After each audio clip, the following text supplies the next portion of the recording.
Western blotting, Part 2, Polyacrylamide gel electrophoresis.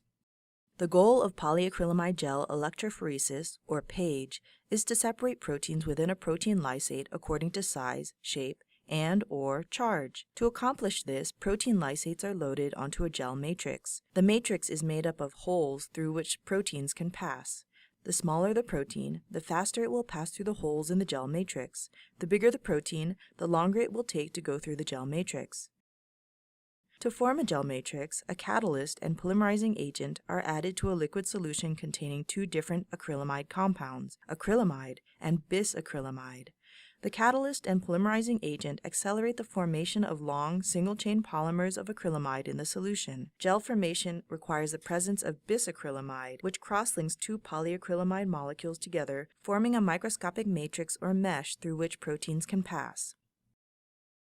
The size of the spaces created in the gel matrix is inversely correlated with the amount of acrylamide used in the starting gel solution. A lower percentage of acrylamide in the starting gel solution results in larger spaces in the polyacrylamide matrix and greater separation of large proteins. For resolving smaller proteins, a higher percentage of polyacrylamide in the starting gel solution is used, resulting in smaller spacing in the matrix and better separation of low molecular weight proteins. In PAGE, the gel solution containing the acrylamide compounds, catalyst, and polymerizing agent is prepared and quickly poured between two plates anchored vertically in a cassette. A small plastic comb is placed at the top to create wells where the protein lysates can be loaded. As the liquid solution hardens, a flexible, thin gel forms between the glass plates. Once the gel completely polymerizes, the gel cassette is inserted into a chamber, which contains buffer to allow the conduction of current through the gel, with a negative electrode positioned at the top of the gel chamber and the positive electrode positioned at the bottom of the chamber. Several forms of polyacrylamide gel electrophoresis, or PAGE, exist. The two most commonly used are 1. Non-denaturing or native PAGE, and 2. Denaturing or SDS PAGE.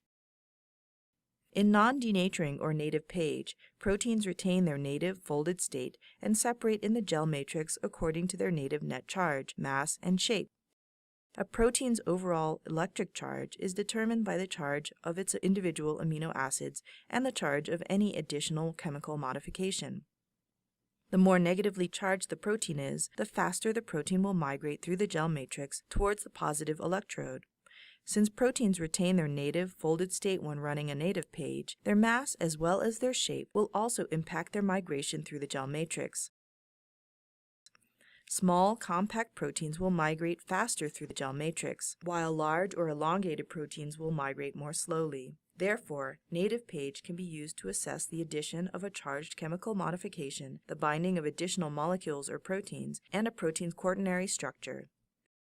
In a denaturing gel, proteins are assessed in a denatured or unfolded state and separated in the gel matrix according to their mass only. To accomplish this, sodium dodecyl sulfate, or SDS, an anionic detergent, is added to denature proteins and uniformly coat them with a negative charge.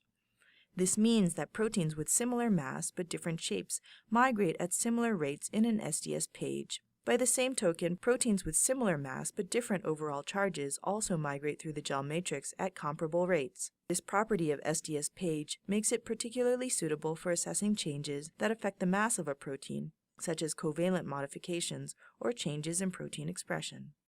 During SDS PAGE, SDS is added to the gel solution, protein samples, and running buffer to ensure that proteins remain negatively charged and unfolded throughout the procedure. For the rest of this animation, we will use SDS PAGE to illustrate subsequent steps in the Western blotting procedure.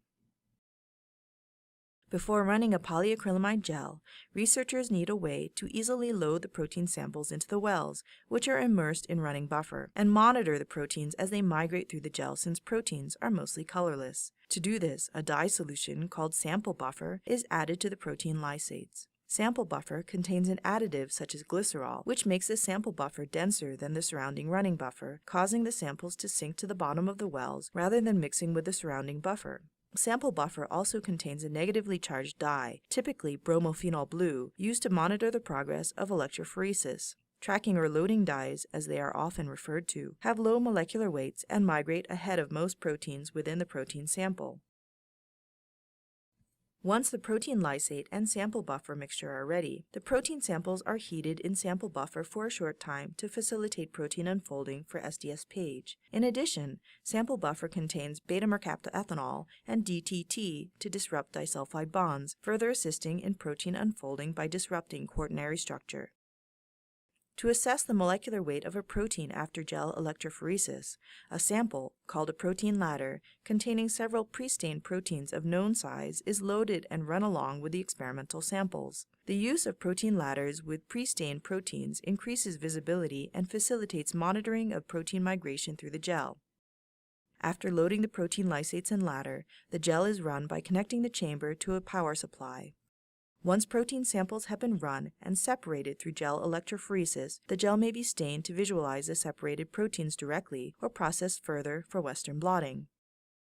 Gel staining is typically done to visualize all of the proteins present. This is especially helpful if we need to isolate and purify proteins with a particular molecular weight. Some commonly used methods for staining polyacrylamide gels are Coomassie blue, silver staining, and negative staining using zinc compounds.